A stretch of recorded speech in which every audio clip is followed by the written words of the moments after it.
ఎట్లా ఉంది ప్రజాపాలన ముందుగా? బాగుంది. అంటే గ్రౌండ్లో జరిగేది మీ దృష్టికి వచ్చిందా? అంటే గ్రౌండ్లో మనం చేసేటటువంటి పథకాలు మనం ఇచ్చుకుంటూ పోతూనే ఉన్నాము. అయితే ప్రతిపక్షాలు చేసేటటువంటి ప్రచారాలు ఒక లెక్క పోతుంటాయి. అధికార పక్షం నుంచి మనం తీసుకొని ప్రజలకు పోతున్నటువంటి విధానాలు ఇంకో లెక్క ఉంటాయి. ఇవేమో వాస్తవాలు నిజాలే మనం చేసేటటువంటివి. ఇక వాళ్ళు బట్టగాల్చి మీద వేసేటటువంటి అబద్ధాలతోటి లేకపోతే అవాస్తవాలతోటి లేకపోతే బట్టగాల్చి మీద వేసేటటువంటి ధోరణితోటి ప్రతిపక్షాలు పోతుంటాయి కాబట్టి వాటిని ఢీ కొట్టుకుంటూ పోవాల్సిన అవసరం ఉంటుంది. రజతోత్సవ సభలో రేవంత్ రెడ్డి పేరు మెన్షన్ చేయకుండా దాదాపు 50 నిమిషాలు ఏమో మాట్లాడి కేసీఆర్. అంటే రేవంత్ని లెక్కలోకి తీసుకోలేదా, అసలు సీఎంగా గుర్తించలేదా? ఇట్లా అంటే రేవంత్ రెడ్డి గారి పేరు తీసుకోనికే కూడా కేసీఆర్ గారు ధైర్యం చేయలేదని చెప్పి నేను అంటా. ఎందుకంటే నువ్వు అన్నట్టు లెక్కలో గిట్ట తీసుకోలేదంటే రేవంత్ రెడ్డి గారి కంటే పైన ప్రొఫైల్ ఏదైనా మాట్లాడాలి. హైకమాండ్ గురించి మాట్లాడిండు, రాహుల్ గాంధీ గురించి మాట్లాడిండు, మాట్లాడలే. వెనకటికి ఎన్నికల కంటే ముంగట వాళ్ళు వచ్చారు వేదికల మీద డాన్స్లు అన్నాడే తప్ప ఏ ఒక్క అంశం మీద కానీ ఇంకోళ్ళని తీసుకున్నటువంటిది లేదు కదా. పోనీ అట్లా పార్టీ పరంగా తీసుకున్నా కూడా డిప్యూటీ చీఫ్ మినిస్టర్ బట్టి విక్రమార్క గారి దగ్గరికి కాంట్రాక్టర్లు పోయారు. 20% కిందికి నడుస్తుంది అనేటటువంటి ఒక తప్పుడు ఆరోపణలని మా ప్రభుత్వం మీద చేసిండు. కానీ నిజంగా కమిషన్లు తీసుకుంటున్నారు అనేది.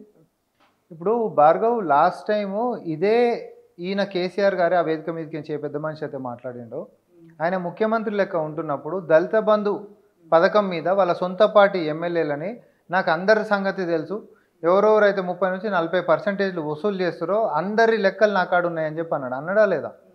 మనం ఆ రోజు ప్రతిపక్షంలో వాస్తవం కదా ఆయన అన్నటువంటి మాట నేను చెప్తా ఉన్నా. కానీ అన్ని మీడియాలకు వచ్చినటువంటి విషయమే కదా అదైతే. మీడియాలలో మన అందరం ప్రతిపక్షం లయాల్లో ఉండే, మరి మీ లెక్క అధికారికంగా 30-40% తీసుకున్నటువంటి చరిత్ర కాంగ్రెస్ పార్టీకి లేదు. పైపెచ్చు కాంట్రాక్టర్లు కూడా డిప్యూటీ చీఫ్ మినిస్టర్ గారి దగ్గరికి పోయి మరి నిరసన చేసిరు అని చెప్పి మాట్లాడిండు. అక్కడికి వచ్చినటువంటి కాంట్రాక్టర్లు ఎవరు? అదే వేదిక మీదకి కేసీఆర్ గారు చెప్పారు మా మాజీ సర్పంచులు అని అన్నాడు. వాళ్ళ మాజీ సర్పంచ్లు అంటే వాళ్ళ పార్టీ కార్యకర్తలే కదా. అండ్ ఇంకొకటి, ఎన్ని సంవత్సరాల నుంచి బిల్లులు పెండింగ్ ఉన్నాయి భార్గవ్? కేసీఆర్ హయాం నుంచి ఉన్నాయి. 3.5 ఏళ్ల సంది ఉన్నాయి. 3.5 ఏళ్ల సంది ఉన్నాయి. అంటే ఈ ప్రభుత్వం వచ్చి ఏడాది అయింది. 2.5 ఏళ్ళు అంతకంటే ముందు సంది పెండింగ్ ఉన్నాయనంటే అది మీ వైఫల్యమే కదా. మరి నీకు గుర్తుందా? ఇంకోటి, అత్యధికంగా దేశవ్యాప్తంగా సొంత పార్టీ సర్పంచులు ఆత్మహత్యలు చేసుకున్నటువంటి కీర్తికి ఎక్కినటువంటి ఒక పనికిమాలిన పార్టీ కూడా బీఆర్ఎస్ఏ. తెలంగాణలో వాళ్ళ సొంత పార్టీ సర్పంచులు ఆత్మహత్యలు చేసుకున్న దాంట్లో కూడా రికార్డు ఈ దేశంలో. ఆ రోజు కూడా ఆ సర్పంచులు చనిపోయినటువంటి వాళ్ళ కుటుంబాలకి బాసటగా ఆ రోజు ప్రతిపక్షంలో ఉన్న కాంగ్రెస్ పార్టీ నిలబడ్డది. అంతే తప్ప మీరేం పోలేదే, మీరు పోయి పరామర్శించిన పాపన పోలే.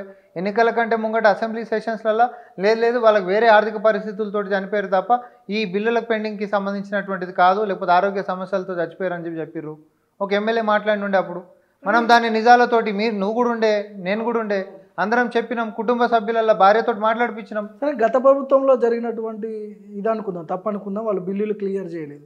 సరే, ప్రభుత్వం ఎవరైనప్పటికీ ఏ పార్టీ అధికారంలో ఉన్నప్పటికీ కూడా ఆ బాధ్యత నిర్వర్తించాలి కదా. సరే, కేసీఆర్ తప్పు చేసింది అనుకుందాం, మీరు వచ్చిన తర్వాత ఆ బిల్లులు క్లియర్ చేయొచ్చు కదా. ఎందుకు కేసీఆర్ మీద ఉన్న కోపంతో వీళ్ళని ఎందుకు ఆగం చేయాలి? ఎవరి మీద కోపంతో ఎవరిది ఆగం చేయాల్సినటువంటి అవసరం లేదు భార్గవ్. దేనికైనా ఒక ప్రయారిటీ ఉంటుంది. ఇప్పుడు ఫీజు రియంబర్స్మెంట్ ఉంది. ఫీజు రియంబర్స్మెంట్ ఎప్పటి నుంచి పెండింగ్ ఉంది? కాంట్రాక్టర్లకి బిల్లులు ఉన్నాయి, ఎప్పటి నుంచి పెండింగ్ ఉన్నాయి? ఇప్పుడు అధికారులకి ఏఏలు డిఏలు పెండింగ్లు ఉన్నాయి, ఎప్పటి నుంచి పెండింగ్లు ఉన్నాయి? అయితే మనం ప్రభుత్వంలోకి వచ్చిన తర్వాత ఆర్థిక పరిస్థితి ఏంటిది? గతంలో బీఆర్ఎస్ పార్టీ అధికారంలోకి నుంచి దిగిపోయేసరికల్లా 1వ తారీఖు జీతం ఇవ్వలేనటువంటి దుస్థితులలో ఆర్థిక పరిస్థితి ఈ రాష్ట్రాన్ని తీసుకొని పోయినారు. అంటే 7 లక్షల కోట్ల అప్పులు మన నెత్తి మీద పెట్టుడే కాదు, ఒక పరిపాలనలో అడ్మినిస్ట్రేషన్లో ఎంత వైఫల్యం అయ్యారు అంటే సమయానికి జీతాలు ఇవ్వలేనటువంటి పరిస్థితి. పెండింగ్ బిల్లులు మనం మాట్లాడుకున్నాం, ఇప్పుడు ఇవ్వలేనటువంటి జీతాలు మనం మాట్లాడుకున్నాం. కొత్తగా కొలువులు గిట్ట ఇస్తే మోయలేనటువంటి ఆర్థిక భారంలో రాష్ట్రం ఉంది అనేటటువంటిది వారి యొక్క పరిపాలనే చెప్పింది. ఎందుకంటే కొత్త కొలువులు ఇచ్చినటువంటి బాపత్తులు కానే కాదు. ఇప్పుడు మనం వచ్చిన తర్వాత కాంగ్రెస్ పార్టీ మేము ఇచ్చినటువంటి మాటలలో పెండింగ్ బిల్లుల దానికంటే ఎక్కువ కొలువుల దానికి ప్రాధాన్యత మేము ఇచ్చినాం. కొలువుల జాతర మనం చేసినామా లేదా? గత 10 సంవత్సరాల గ్రూప్ 1 కొలువులు వాళ్ళు ఇచ్చినటువంటి వాళ్ళు ఉద్యోగాలు ఇచ్చింది మీరని చెప్పి మీరు మాట్లాడుతున్నారు. కేసీఆర్ ఇచ్చిన నోటిఫికేషన్కి మీరు ఉద్యోగాలు ఇచ్చారు. మీరు కొత్తగా నోటిఫికేషన్లు వేయలేదు, ఉద్యోగాలు ఇవ్వలేదు. గ్రూప్ 1 ఏదో నోటిఫికేషన్ వేసిరు, కానీ దాంట్లో కూడా హాల్ టికెట్ నెంబర్లు చేంజ్ అవ్వడం, ఇవన్నీ అవకతవకలు జరిగాయని చెప్పి మాట్లాడుతున్నారు. అంటే అది వాళ్ళు మాట్లాడుతున్నారు. నువ్వు కూడా ప్రిలిమ్స్కి మెయిన్స్కి వేరే వేరే హాల్ టికెట్లు వస్తాయంటారా మీరు?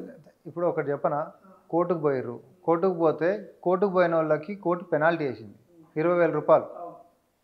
కోర్టునే పక్కదారి పట్టిస్తారని. ఎప్పుడైనా మంచిని మంచనాలి అంతే తప్ప జస్ట్ ఆరోపించాలి, విమర్శించాలి కాబట్టి విమర్శిస్తా అంటే కుదరదు.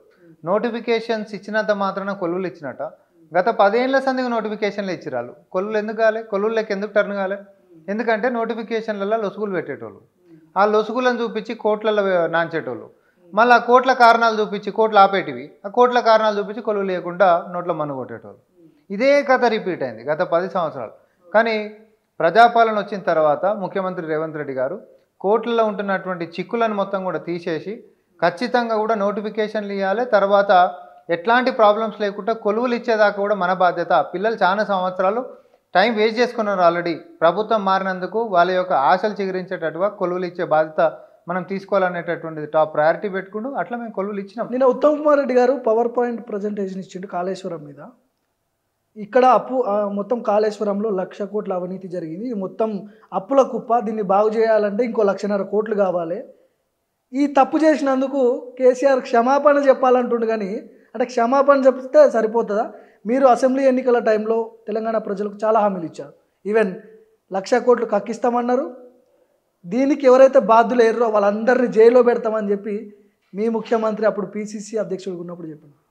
ఉత్తమ్ కుమార్ రెడ్డి ఏమో ఓన్లీ క్షమాపణ చెప్తే సరిపోతుంది అన్నట్లుగా మాట్లాడిండు. ఏంటిది? మీరు రీసెంట్గా ముఖ్యమంత్రి గారు మీడియాతో చిట్ చాట్ చేసినటువంటి అంశాలు కూడా తీసుకున్నా, ఆడ కూడా ఈ ప్రస్తావన వచ్చింది. మరి ఎట్లాంటిది, మీరు అరెస్టులు చేయొచ్చు కదా, వాళ్ళని అరెస్టులు ఎందుకు చేయరు అని అంటే ముఖ్యమంత్రి గారు చెప్పినటువంటిది ఏంటంటే, ముఖ్యమంత్రి పీఠంలో నేను కూర్చొని అరెస్ట్ చేయాలంటే ఒక రోజు పని చేపించేసేయాలనుకుంటే, అంటే కక్ష కట్టి కక్ష రాజకీయాలు చేయాలనుకుంటే ఎంతసేపు అది.